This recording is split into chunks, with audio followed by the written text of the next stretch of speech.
Selamat hari libur Bapak Ibu ya. Ya, selamat hari libur ya. Oke, saya mau sharing sebuah fakta ya. Ini bukan dongeng, bukan kisah. Ini sebuah fakta. Saya hanya memberikan fakta tentang kebangkitan Tuhan Yesus. Bapak Ibu percaya gak kebangkitan Tuhan Yesus? Percaya gak? Mungkin orang pikir ya setiap tahun memperingati udah biasa ya. Biasa kayak. Tapi kita mau lihat betapa dahsyatnya kejadian itu Bapak Ibu ya. Betapa dahsyatnya. Pertama kita mau lihat ya. Bahwa ini adalah fakta. Kalau Bapak Ibu nggak lihat, nggak percaya. Tetapi Tuhan bilang kalau tidak lihat tetapi percaya ya, berbahagialah. Kita buka ya. Kita buka Yohanes 20 ayat 29. Bulan ini temanya adalah prioritas ya. Ayo dalam ibadah pun kita prioritas ya. Kita fokus kepada firman Tuhan. Ya Bapak Ibu ya. Oke, kita baca sama-sama. Kata Yesus kepadanya, ini kepada muridnya ya. Karena engkau telah melihat aku setelah Yesus bangkit, maka engkau percaya. Tuhan Yesus bilang apa nih? Berbahagialah. 1, 2, 3. Berbahagialah mereka yang tidak melihat namun percaya. Saya mau di dalam nama Tuhan Yesus. Jemaat sini percaya tanpa melihat. Ya, kalau Bapak Ibu percaya karena melihat, itu bukan rumusnya surga. Bapak Ibu harus percaya tanpa melihat. Belum ada mujizat. Buat apa percaya? Belum ada uang cukup. Buat apa kita memberi? Belum sehat, belum sembuh. Buat apa kita percaya mujizat? Percayalah sebelum melihat. Kalau percaya sebelum melihat, itu sebuah keberuntungan Bapak Ibu. Ya. Karena itu kriteria surga. Bapak Ibu maaf ya, tidak ada di surga. Tidak ada di surga jika percaya karena melihat. Tidak ada Bapak Ibu. Hanya percaya tanpa melihat. Kita percaya ada saksinya. Tercatat, kita buka di 1 Korintus 15 ayat 5. Nah ini dia ya. Saksi-saksi yang sudah melihat Tuhan Yesus naik ke surga. Jika agama lain, ada yang bilang tokoh agamanya naik ke surga atau kemana, itu tidak ada bukti. Bahkan ada pendeta pernah ke surga, pernah ke neraka. Tidak ada buktinya, jangan dipercaya. Hanya yang ada buktinya, yaitu Yesus. Ya Bapak Ibu ya. Siapapun bisa klaim saya ke sorga, saya ke kota anu dengan perjalanan supranatural. Jangan percaya, percaya Yesus saja. Yuk kita baca sama-sama yuk. 1 Korintus 15 ayat 5. Ini sejarah yang ditulis ya. Bahwa Yesus telah menampakkan diri kepada siapa? Kefas. Dan kepada ke-12 muridnya, yaitu termasuk Matias yang menggantikan Yudas Iskariot. Berarti sudah ada 13 orang yang menyaksikan. Kalau ada korupsi, saksinya satu aja sudah cukup nggak masuk penjara? Belum ada, harus berapa sih? 2 alat bukti ya, paling tidak ya. Ini ada 12 saksi. Cukup nggak? Cukup, ya kan? Ayat berikutnya lagi Pak Hendro.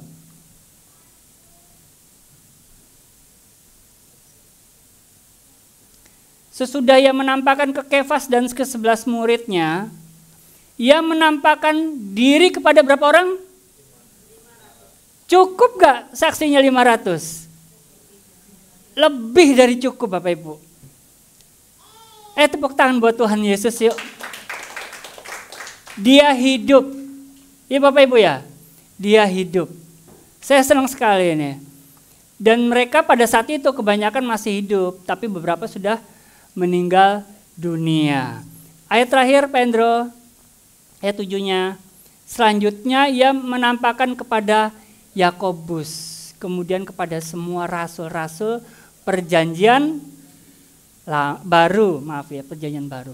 Bapak Ibu, kalau Bapak Ibu ya bilang, Yesus nggak bangkit, Yesus tidak naik surga, jangan percaya komentar itu. Jangan percaya komentar itu. Loh, ini ada saksinya sampai 500.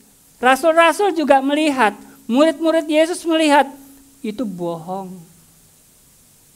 Kalau bohong, Bapak Ibu ya, kalau itu adalah berita dusta bukan fakta, saya bacakan. Misalkan Petrus, pada saat itu dia melihat Yesus naik ke surga Bapak Ibu. Langsung dia melihat Yesus naik ke surga. Misalkan itu bohong, buat apa dia berani mati dengan kondisi apa? Disalib terbalik. Paham Bapak Ibu ya? Sampai mati kayak gitu, kalau misalnya dia melakukan tindakan itu, keputusan itu dengan dasar yang tidak ada, saya rasa itu bodoh sekali, konyol itu. Dia mau rela disalib karena dia saksi mata. Saya bacakan lagi. Andreas juga disalib ternyata di Yunani. Di Petra, kalau Bapak Ibu ke Yunani, Turki ya, perbatasan itu ada Petra, kota Petra ya. Itu yang buat film Indiana Jones itu ya. Jadi kota-kota dari Bukit Batu ya. Nah di situ, daerah situlah disalibnya dia. Yakobus anak Zebedeus rela dipacung kepalanya. Nah, matinya bagus apa jelek sih? Kalau zaman sekarang mati dihukum mati, itu mati jelek apa mati bagus? Jelek ya. Berarti zaman dulu mati jelek atau mati bagus mereka ini? Hah? Jelek ya. Ternyata itu mereka adalah orang-orang kudus. Next, Filipus pada saat khotbah dibunuh di Turki. Bartolomeus, kira-kira dihukum matinya gimana? Bapak Ibu. Bartolomeus, kalau dia tidak melihat sendiri Yesus naik ke surga, dia nggak mungkin mau rela. Dia menderita dikuliti hidup-hidup sampai mati Bapak Ibu. Anggota tubuhnya dikuliti hidup-hidup pelan-pelan sampai mati di tempat. Betapa ngerinya penderitaan di akhir hidupnya Bartolomeus. Dia dianggap seorang suci. Thomas, Bapak Ibu tahu Thomas? Thomas itu siapa sih? Yang mencucuk di mata apa di tangan? Hah? Kok di tangan? Yang pemilu di mana? Di lambung. Ya. Demikian juga Thomas di India. Mati dengan tertombak di lambungnya. Sama seperti pada saat dia mempertanyakan apa nih Yesus benar original apa enggak. Di India dia mati tertombak di lambungnya. Ada 5 tombak masuk ke dalam tubuhnya. Yakobus anak Alfius. Dia sempat menginjil ke Inggris, ke Spanyol, dan ke Irlandia. Dia dicurigai adalah pendiri gereja yang di Inggris itu apa? Gereja yang gembala sidangnya Raja Anglikan. Gembala sidangnya Anglikan itu adalah raja atau ratu Inggris, Bapak Ibu. Ya, itu dicurigai dialah pendirinya. Jadi Yakobus itu akhirnya dibunuh. Pada saat khotbah juga di daerah Persia, perbatasan dengan negara Irak saat ini. Yudas ikut-ikutan, dia ternyata disalib juga bersama-sama dengan Petrus. Dan Simon orang Zelot, dia kalau tidak melihat Yesus naik ke sorga, tidak mungkin dia berani mengambil keputusan merelakan hidupnya untuk Yesus sampai mati. Matinya gimana Bapak Ibu? Matinya dimutilasi pelan-pelan Bapak Ibu. Dipotong bagian tubuhnya, terakhir digergaji, baru mati. Kalau mereka tidak melihat langsung, saya jamin mereka nggak mau mengambil keputusan jalan hidup menjadi hamba Tuhan sampai seperti itu. Matinya jelek. Beda dengan hamba Tuhan sekarang. Hamba Tuhan sekarang aman-aman saja. Bahkan beda dengan zaman dulu yang mau mati syahid. Ya Bapak Ibu ya. Saya sangat percaya Yesus bangkit bahkan naik ke sorga. Percaya Bapak Ibu ya? Aduh, saya mau lanjut firman Tuhan, saya bacakan lagi. Setelah Yesus bangkit dari kematian, kita baca Matius 22 ayat 8. Matius ini salah seorang muridnya Yesus Bapak Ibu. Dia menulis, Matius ini siapa sih sebetulnya? Orang pemungut cukai. Ini orang pinter Matius ini. Matius ini ketemu Yesus, jalan bersama Yesus, melayani bersama Yesus, bahkan melihat Yesus naik ke surga. Dia di dalam hatinya diberi ilham ilahi Roh Kudus. Kamu sudah mengalami Yesus ini. Generasi setelah kamu, kalau kamu meninggal, ini mereka nggak tahu informasi tentang aku ini. Gimana ini? Roh Kudus menghembuskan ide untuk menulis kitab Matius ini. Supaya Bapak Ibu bisa mengalami Yesus yang hidup pada saat itu dan sekarang sudah ke surga. Saya percaya ini adalah karunia Roh Kudus menggerakkan Matius untuk menulis Bapak Ibu ya. Supaya sensasi hidup bersama Yesus itu bisa saya nikmati. Sensasi hidup bersama Yesus bisa Bapak Ibu nikmati di dalam pembacaan firman Tuhan. Percaya Bapak Ibu ya? Jadi Bapak Ibu bisa tahu, oh Yesus pada saat ini melakukan ini. Itu adalah pekerjaan Roh Kudus melalui kehidupan Matius. Ayat tadi Pak Hendro, Matius 28 ayat 8. Sesudah itu, 28 ayat 8 Pak Hendro. Ya. Setelah mereka segera pergi dengan saya baca. Kurang minum ini mungkin ya. Mereka segera pergi dari kubur itu dengan takut dan dengan sukacita. Bapak Ibu, di sini kata takut, tutup Hendro. Kata takut di sini ada ditulis pobo. Pobo itu saya baca artinya itu bukannya takut ya. Kalau takut dan sukacita aneh ya. Pobo itu takutnya begini Bapak Ibu. Terperangah. Ya, kagum. Ya, takjub. Awesome bahasa Inggrisnya. Kagum. Jadi pada saat itu Maria dan Maria yang lain itu, nih kita ada Maria, mungkin Maria ini mungkin ya. Kagum dan sukacita. Ayat tadi Pak Hendro. Nah ini loh, kalau Bapak Ibu hidup di dalam kebangkitan akan Kristus, ibadah itu berbeda. Memuji Tuhan itu berbeda.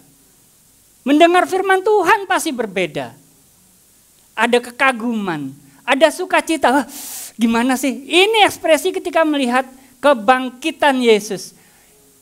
Sukacitanya kecil apa besar sih? Biasanya sukacita besar itu kalau apa sih kita? Dapat mobil, ya kan? Dapat sepeda motor, beli mobil, beli motor, beli rumah, baru sukacita besar. Kalau perlu nggak usah ke gereja ya kan, ngepel-ngepel rumah baru, ya kan, nyuci mobil baru. Kalau perlu nggak ke gereja. Mereka berbeda, mereka sukacita besar. Berlari ke gereja itu cepat-cepat atau pelan-pelan sih? Cepat ya? Wah kalau perlu Mandinya, yang biasanya mandinya cepet-cepet nih, mandinya pas hari Minggu, gosokannya lamanya minta ampun ya, sampai tembus kulitnya. Ya kan? Sampai udah deket jam ibadah baru berangkat. Tadi Pak Hendro,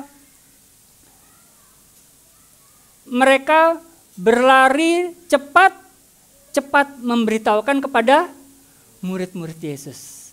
Ajak saudara-saudara kita, keluarga kita beribadah rame-rame. Ya Bapak Ibu ya, yuk kita bergairah karena kuasa kebangkitan Kristus. Kalau Bapak Ibu merasakan kuasa kebangkitan Kristus, pasti gairahnya berbeda.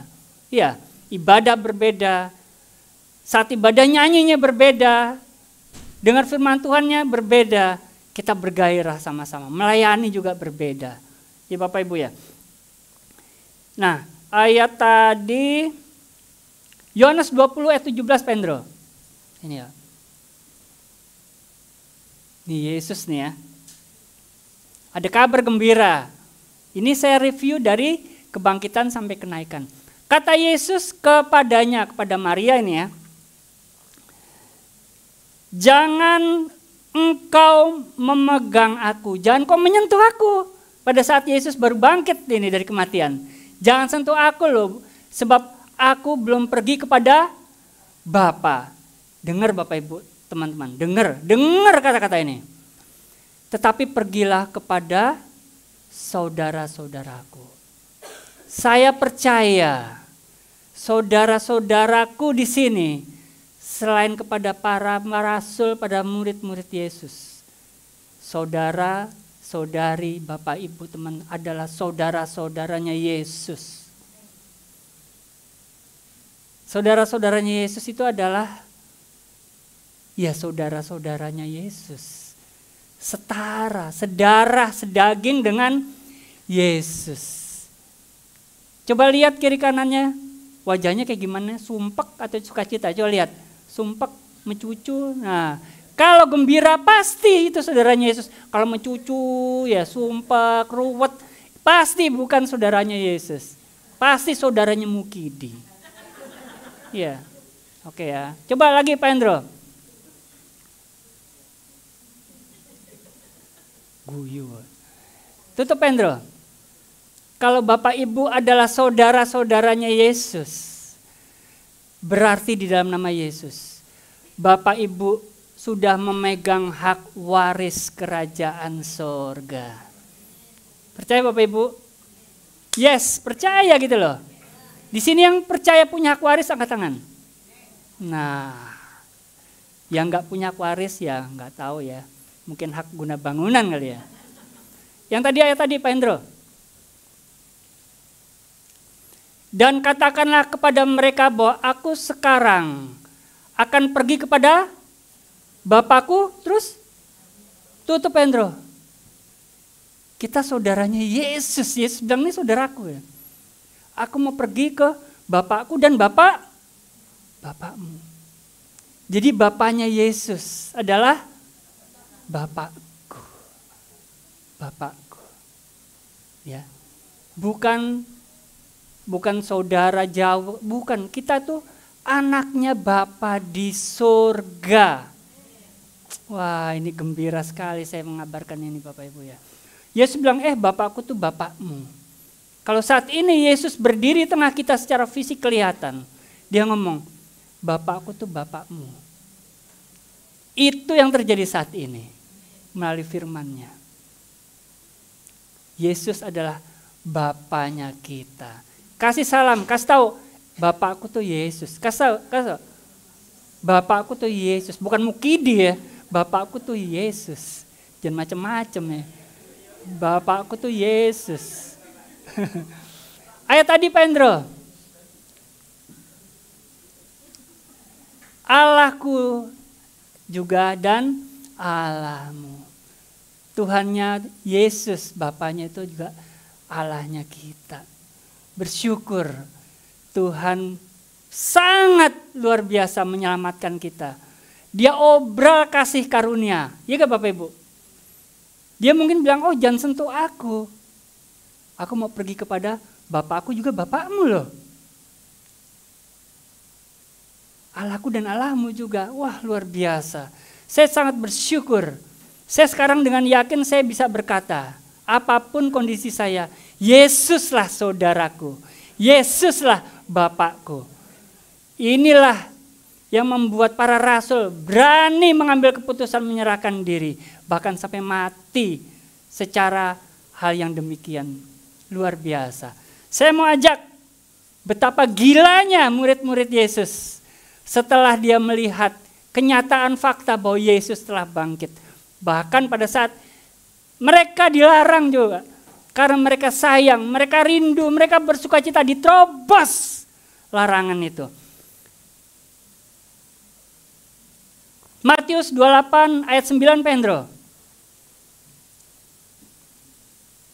Sekonyong-konyong Yesus hadir di tengah murid-muridnya.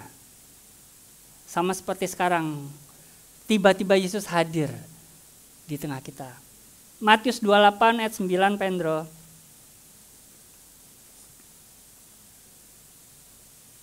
Tiba-tiba Yesus berjumpa dengan murid-murid dan berkata, "Shalom bagimu."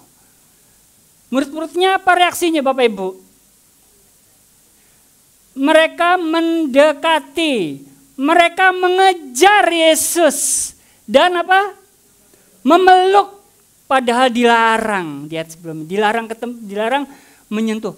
Tapi justru diterobos.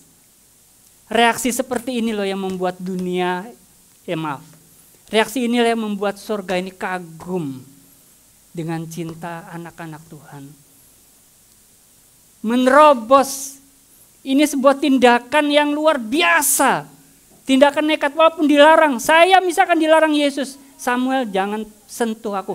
Saya peluk Yesus. Yesus bilang, Samuel kalau engkau menyentuh aku, engkau memeluk aku, engkau mati seketika. Saya sentuh, saya peluk Yesus. Beneran Bapak Ibu. Saya akan peluk, saya ciumi bahkan. Wah, Bapak Ibu berani gak seperti murid-muridnya Yesus ini?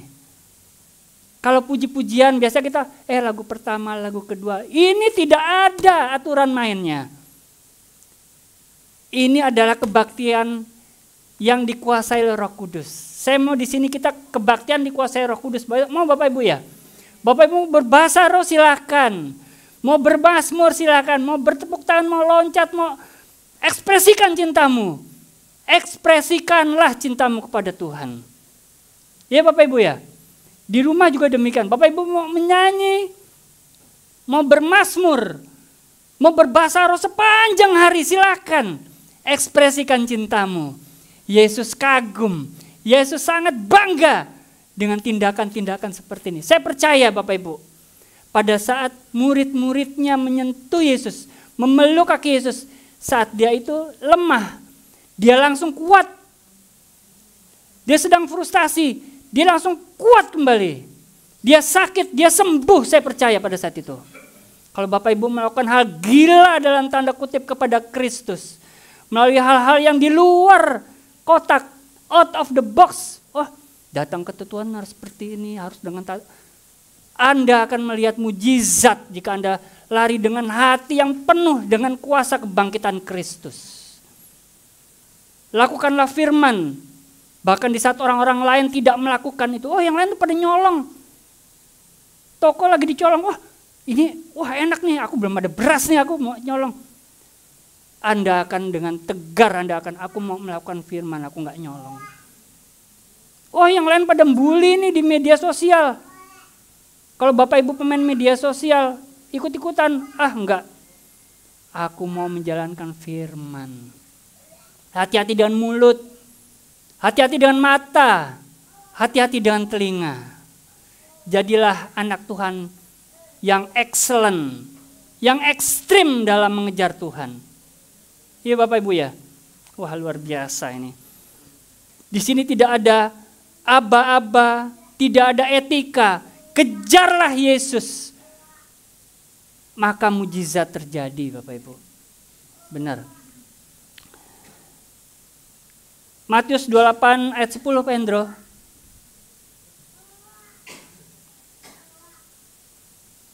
Maka kata Yesus setelah Yesus dipeluk nih Bapak Ibu ya. Saya berharap siang ini kita mau memeluk Yesus rame-rame ya. Ya. Yang dipeluk apa biasanya? Tabungan, pekerjaan, pacar, ya kan? Wah, ini bisa menjadi sandaranku, bisa menjadi sesuatu yang dapat aku percaya. Peluklah Yesus. Maka kata Yesus kepada mereka, jangan takut. Saat itu Yesus setelah bangkit, murid-muridnya kaget Yesus bangkit. Dia berkata jangan takut. Kira-kira akan takut gak murid-muridnya? Enggak, langsung termeterai dalam hatinya. Bahkan sampai mati pun dia tidak takut murid-muridnya Yesus. Katakanlah kepada saudara-saudaraku supaya mereka pergi ke Galilea dan di sanalah mereka akan melihat aku. Bapak Ibu tahu gak? Yesus pada saat naik ke surga itu diikutin sama murid-muridnya gak? Diikutin Bapak Ibu. Sama beberapa orang pengikutnya mereka datang rame-rame. Orang-orang telah mengalami mujizat. Mereka naik ke atas bukit apa? Bukit apa? Bukit Zaitun. Waktu itu Pastor Gary pernah napak tilas juga ya. Tapi sempat naik Pastor Gary, terangkat ke surga. Sempat ya. Agak ngapung-ngapung dikit ya. Oke ya. Oke, bukan mission impossible ya. Bapak Ibu, Yesus pada saat jalan kaki bersama murid-muridnya, kalau saya ikut bersama murid-muridnya jalan bersama Yesus naik ke atas Bukit Zaitun, pasti saya akan berpikir, ngapain kita napak tilas? Karena apa Bapak Ibu? 3 hari sebelumnya mereka ke Taman Getsemani. Taman Getsemani itu posisinya itu di lerengnya Bukit Zaitun. Tempat Yesus berdoa. Menjadi tempat Yesus naik ke surga. Bapak Ibu yang gemar berdoa, apalagi berdoa senantiasa. Berjaga-jaga dalam berdoa. Aku gemar berdoa. Aku suka berdoa, aku punya jam-jam doa. Setiap hari aku menyebut-nyebut nama Yesus, aku memuji. Itu doa, kehidupan doa. Saya beritahu di dalam nama Tuhan Yesus. Engkau dekat dengan surga. Jadilah pendoa. Jadilah orang yang intim dengan Tuhan. Engkau dekat dengan surga. Mau Bapak Ibu ya? Ayo kita sama-sama berdoa senantiasa. Punya jam doa gak apa-apa. Tapi mari kita berdoa senantiasa. Diangkut, nunggu sampai lokasi tujuan kita Tuhan Yesus. Kalau itu kan biasa kita main handphone. Stop main handphone. Mulai panggil Yesus, tolong aku Yesus. Terus kalau saya seperti itu.